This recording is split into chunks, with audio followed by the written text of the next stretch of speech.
ಆದ್ದರಿಂದ ನಿನ್ನಲ್ಲಿ ಯಾವ ನ್ಯೂನತೆಯೂ ಇಲ್ಲ. ಓ ಅಚ್ಯುತನೇ, ನನ್ನ ಚಿತ್ತ ಯಾವ ನಾಚಿಕೆಯೂ ಇಲ್ಲದೆ ನಿನ್ನನ್ನೇ ಆಶ್ರಯಿಸಿದೆ. ಕಾತ್ವ ಮುಕುಂದ ಮಹತಿ ಗುಣಶೀಲರೂಪ ವಿದ್ಯಾವಯೋದ್ರವಿನಧಾಮಭಿರಾತ್ಮತುಲ್ಯಾಂ ವೀಡಾವತಿ ಕುಲವತಿ ನ ವೃಣೀತ ಕನ್ಯಾ ಕಾಲೇ ನೃಸಿಂಹ ನರಲೋಕಮನೋಭಿರಾಮಂ. ಪುರುಷಸಿಂಹನೇ, ಮುಕುಂದನೇ, ನಿನ್ನ ಈ ಗುಣಗಳನ್ನು ತಿಳಿದ ಸತ್ಕುಲ ಪ್ರಸೂತಳಾದ ಲಜ್ಜೆ ಹೊಂದಿದ ಎಲ್ಲ ಗುಣಗಳನ್ನು ತುಂಬಿಕೊಂಡ ಉತ್ತಮ ದೇಹಲಕ್ಷಣವುಳ್ಳ ಯಾವ ಕನ್ಯೆ ತಾನೇ ಅಪೇಕ್ಷಿಸದೇ ಇರಲು ಸಾಧ್ಯ? ಗುಣ, ಶೀಲ, ರೂಪ, ವಿದ್ಯೆ, ವಯಸ್ಸು, ಐಶ್ವರ್ಯ, ಕಾಂತಿಗಳಿಂದ ಆ ಸ್ತ್ರೀಗೆ ಅನುರೂಪನಾದ ಮುಕ್ತಾಮುಕ್ತ ಚೇತನರ ಮನಸ್ಸನ್ನು ಸೆಳೆಯುವ ನಿನ್ನಂಥ ಶ್ರೇಷ್ಠ ವರನನ್ನು ಯೌವನವು ಪ್ರಾಪ್ತವಾದಾಗ ನಾಚಿಕೆ ಬಿಟ್ಟು ವರಿಸದೇ ಇರಲು ಸಾಧ್ಯವೇ ಇಲ್ಲ. ಸ ತ್ವಂ ಮಯಾಪ್ಯಭಿವೃತ ಪರಿಂದಿರಾಯ ಭಕ್ತಪ್ರಿಯ ಕೃಪಣಲೋಕಶರಣ್ಯ ಈಶಾ ಮತದಂಗ ತವ ಪಾದಸರೋಜದಾಸ್ಯ ಕಾಮಂ ಕುರು ಪ್ರಿಯತಮ ಪ್ರಣತಾಸ್ಮಿತೆ ಸೊನ್ನೆಭ್ರಂ. ಇಂದಿರಾಪತಿಯೇ, ಭಕ್ತವತ್ಸಲನೇ, ದೀನಜನ ಪರಿಪಾಲಕನೇ, ಸರ್ವಸಮರ್ಥನೇ, ಸಂಪೂರ್ಣವಾಗಿ ನಾನು ನಿನ್ನನ್ನೇ ನಂಬಿದ್ದೇನೆ, ನಿನ್ನನ್ನೇ ವಿವಾಹವಾಗುತ್ತೇನೆ. ನೀನೊಬ್ಬನೇ ನನ್ನ ನೆಚ್ಚಿನ ಪ್ರಿಯತಮ. ನನ್ನ ಮನೋಗತವನ್ನು ತಿಳಿದುಕೋ.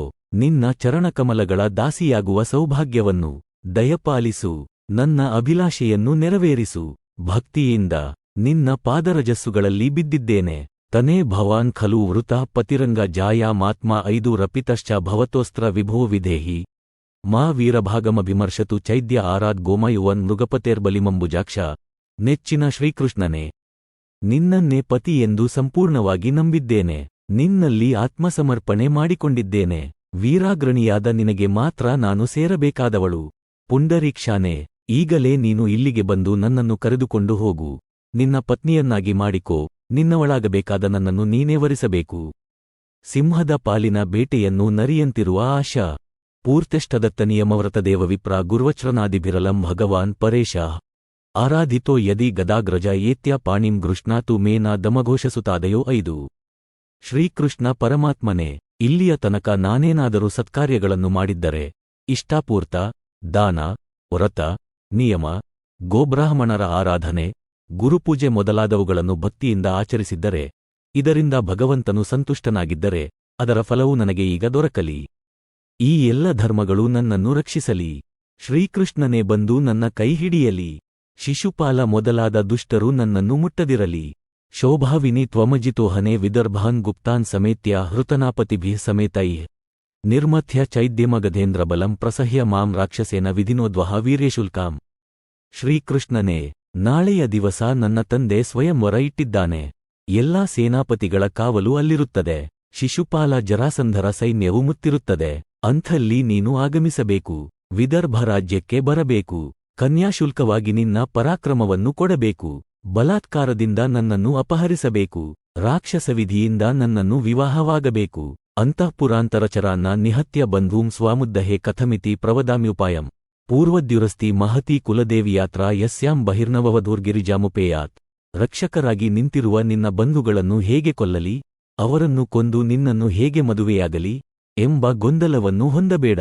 ಅದಕ್ಕಾಗಿ ಒಂದು ಉತ್ತಮ ಉಪಾಯವನ್ನು ಹೇಳುತ್ತಾನೆ. ಹಿಂದಿನ ದಿನ ಕುಲದೇವಿಯ ಜಾತ್ರೆ ಇದೆ.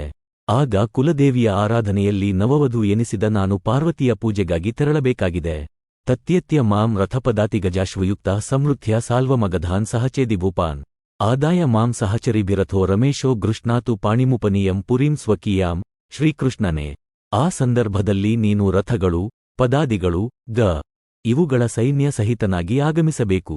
ಅಲ್ಲಿ ಸೇರಿರುವ ಸಾಲ್ವ, ಮಗಧ, ಚೇದಿ ರಾಜರುಗಳನ್ನು ಮಣಿಸಬೇಕು. ಸಖಿಯರೊಡಗೂಡಿದ ನನ್ನ ಕೈ ಹಿಡಿಯಬೇಕು. ನಿನ್ನವಳೇ ಆದ ನನ್ನ ಪಾಣಿಗ್ರಹಣ ಮಾಡಬೇಕು. ಯಸಾನ್ಫ್ರಿಪಂಕಜರಜಸ್ತವನಂ ಮಹಾಂತೋ ವಾಂಛಂತ್ಯುಮಾಪತಿರಿವಾತ್ಮತಮೋ ನಿಹತ್ಯೆ ಯದ್ಯಂಬುಜಾಕ್ಷ ನ ಲಭೇಯ ಭವತ್ಪಸಾದಂ ಜಹ್ಯಾಮಸೂನ್ ವ್ರತಕೃಶಾ ಶತಜನ್ಮಭಿಃ ಸ್ಯಾಂ. ಯಾವ ಭವಾನಿಯನ್ನು ಪೂಜಿಸಲು ನಾನು ತೆರಳುವನೋ ಅವಳ ಪತಿಯಾದ ರುದ್ರಾದಿ ದೇವತೆಗಳು ಕೂಡ ನಿನ್ನ ಪಾದಕಮಲದ ಪರಾಗಸ್ತೋತ್ರದಲ್ಲಿ ಹಿರಿಹಿಗ್ಗುತ್ತಾರೆ. ಹೇ ಕಮಲಾಕ್ಷನೇ, ಅಂಥ ನಿನ್ನ ಅನುಗ್ರಹವನ್ನು ನಾನು ಪಡೆಯದೇ ಇದ್ದರೆ ನನ್ನಂಥ ದೌರ್ಭಾಗ್ಯಳೆ ಮತ್ತೊಬ್ಬಳಿಲ್ಲ. ನಿನ್ನ ಅನುಗ್ರಹ ನನಗೆ ದೊರಕದೇ ಇದ್ದರೆ ನಾನು ಊಟ ಮಾಡುವುದಿಲ್ಲ, ನೀರು ಕುಡಿಯುವುದಿಲ್ಲ. ವ್ರತ ಉಪವಾಸಗಳಿಂದಲೇ ಕೃಶಳಾಗಿ ಪ್ರಾಣವನ್ನು ಪರಿತ್ಯಾಗ ಮಾಡುತ್ತೇನೆ. ಈ ಜನ್ಮದಲ್ಲಿಯೇ ಅಷ್ಟೇ ಅಲ್ಲ, 100 ಜನ್ಮಗಳಲ್ಲಿ ನಿನ್ನನ್ನು ಆರಾಧಿಸಿ ನಿನ್ನನ್ನೇ ಪಡೆದುಕೊಳ್ಳುತ್ತೇನೆ. ಪತ್ರದಲ್ಲಿ ರುಕ್ಷ್ಮಿಣಿಯು ಬರೆದ ಎಲ್ಲ ಸಂದೇಶವನ್ನು ಶ್ರೀಕೃಷ್ಣನು ವಿಮರ್ಶಿಸಿದನು. ಬ್ರಾಹ್ಮಣನ ಮುಖವನ್ನೇ ನೋಡಿದನು. ಆಗ ಬ್ರಾಹ್ಮಣನು ಗೌಪ್ಯವಾಗಿ ಸಂದೇಶಗಳನ್ನು ಸಮಾಲೋಚನೆ ಮಾಡಿ ಮುಂದೆ ಮಾಡಬೇಕಾಗಿರುವ ಕಾರ್ಯದಲ್ಲಿ ತೊಡಗು ಎಂದು ಶ್ರೀಕೃಷ್ಣನಿಗೆ ತಿಳಿಸಿದನು. ಶ್ರೀಕೃಷ್ಣನು ರುಕ್ಷ್ಮಿಣಿಯ ಪ್ರಣಯ ಸಂದೇಶವನ್ನು ಬ್ರಾಹ್ಮಣನ ಮುಖದಿಂದ ಕೇಳಿದನು. ಆಗ ಬ್ರಾಹ್ಮಣನ ಕೈ ಹಿಡಿದು ಹಸನ್ಮುಖದಿಂದ ಮುಂದಿನ ಮಾತುಗಳನ್ನು ಹೇಳಿದನು ಬ್ರಾಹ್ಮಣ. ನಾನೂ ಕೂಡ ರುಗಿಣಿಯಲ್ಲಿಯೇ ಮನಸ್ಸನ್ನು ಇಟ್ಟಿದ್ದೇನೆ. ಅವಳ ನೆನಪಿನಲ್ಲಿ ಅದೆಷ್ಟೋ ರಾತ್ರಿಗಳು ನಿದ್ದೆ ಬಿಟ್ಟಿದ್ದೇನೆ. ಆ ರುಗ್ನಿಗೆ ನನ್ನ ಮೇಲೆ ಎಲ್ಲಿಲ್ಲದ ದ್ವೇಷವಿದೆ. ಅದಕ್ಕಾಗಿ ನಮ್ಮಿಬ್ಬರ ವಿವಾಹವಾಗದಂತೆ ತಡೆದಿದ್ದಾನೆ. ನಾನೇ ಬಂದು ಆ ಎಲ್ಲ ದುಷ್ಟರಾಜರನ್ನು ಸದೆಬಡೆದು ರುಕ್ಷ್ಮಿಣಿಯನ್ನು ಕರೆದುಕೊಂಡು ಹೋಗುತ್ತೇನೆ. ಅವಳ ಜೊತೆ ಸುಖ ಸಂಸಾರವನ್ನು ನಡೆಸುತ್ತೇನೆ. ಶ್ರೀಕೃಷ್ಣನು ವಿವಾಹಕ್ಕೆ ತಾರಾಬಲವನ್ನು ನೋಡಿದನು. ತನ್ನ ಸಾರಥಿಯಾದ ದಾರುಕನನ್ನು ಕರೆದನು. ರಥವನ್ನು ಸಿದ್ಧಪಡಿಸು ಎಂದನು. ದಾರುಕನು ಶೈಬ್ಯ, ಸುಗ್ರೀವ, ಮೇಘಪುಷ್ಪ, ಬಲಾಹಕ ಎಂಬ ಹೆಸರಿನ 4 ಕುದುರೆಗಳನ್ನು ಹೂಡಿದನು. ರಥವನ್ನು ಸಜ್ಜುಗೊಳಿಸಿದನು. ಶ್ರೀಕೃಷ್ಣನ ಮುಂದೆ ರಥ ನಿಲ್ಲಿಸಿದನು. ಕೈಮುಗಿದು ನಿಂತನು. ಸ್ವಾಮಿ, ಹೊರಡಲು ಸಿದ್ಧ ಎಂದನು ದಾರುಕ. ಶ್ರೀಕೃಷ್ಣ ರಥ ಏರಿದನು. ಬ್ರಾಹ್ಮಣನನ್ನು ಅದೇ ರಥದಲ್ಲಿ ಹತ್ತಿಸಿಕೊಂಡನು. ದಾರುಕನು ವೇಗವಾಗಿ ರಥವನ್ನು ಓಡಿಸಿದನು. ಒಂದೇ ರಾತ್ರಿಯಲ್ಲಿ ದ್ವಾರಕೆಯಿಂದ ದೇಶದಿಂದ ವಿದರ್ಭ ದೇಶವನ್ನು ತಲುಪಿದನು. ಕುಂಡಿನ ನಗರದ ದೊರೆಯಾದ ಭೀಷ್ಮಕನಿಗೆ ರುಗ್ಗಿಯ ಮೇಲೆ ಕುರುಡು ಪುತ್ರ ವ್ಯಾಮೋಹ. ಅದರಿಂದಲೇ ವಿವೇಕಶೂನ್ಯನಾಗಿದ್ದಾನೆ.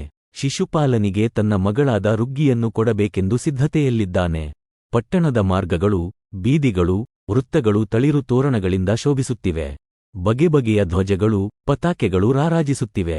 ಸ್ತ್ರೀಯರು, ಪುರುಷರು ಗಂಧಪುಷ್ಪ ಆಭರಣಗಳಿಂದ ಹೊಸ ವಸ್ತ್ರಗಳಿಂದ ವಿವಾಹಕ್ಕೆ ಸಿದ್ಧರಾಗುತ್ತಿದ್ದಾರೆ. ಪ್ರತಿಯೊಂದು ಮನೆಗಳು ಅಲಂಕೃತವಾಗಿವೆ. ಅಗುರು ಚಂದನಗಳ ಧೂಪದ ಪರಿಮಳ ಎಲ್ಲೆಡೆಯೂ ಪಸರಿಸಿದೆ. ಭೀಷ್ಮಕನು ವಿದ್ಯುಕ್ತವಾಗಿ ನಾಂದಿಶ್ರಾದ್ದ ಮಾಡಿದ್ದಾನೆ. ಪಿತೃಗಳನ್ನು, ದೇವತೆಗಳನ್ನು ಪೂಜಿಸಿದ್ದಾನೆ. ಬ್ರಾಹ್ಮಣ ಮುತ್ತೈದೆಯರಿಗೆ ಅನ್ನಸಂತರ್ಪಣೆ ನೀಡಿದ್ದಾನೆ. ನಿಯಮ ಪ್ರಕಾರ ಪುಣ್ಯಾಹವಾಚನ ಮಾಡಿಸಿದ್ದಾನೆ. ವಧೂ ರುಕ್ಷ್ಮಿಣಿಗೆ 5 ಮಂದಿ ಮುತ್ತೈದೆಯರು ಮಂಗಳಸ್ನಾನ ಮಾಡಿಸಿದ್ದಾರೆ. ಹೊಸ ವಸ್ತ್ರಗಳನ್ನು ಉಡಿಸಿದ್ದಾರೆ. ಒಳ್ಳೆಯ ಆಭರಣಗಳಿಂದ ಅಲಂಕಾರ ಮಾಡಿದ್ದಾರೆ. ಮೊದಲೇ ತುಂಬಿದ ಸೌಂದರ್ಯಕ್ಕೆ ಮತ್ತಷ್ಟು ಸೌಂದರ್ಯ ತುಂಬಿದ್ದಾರೆ.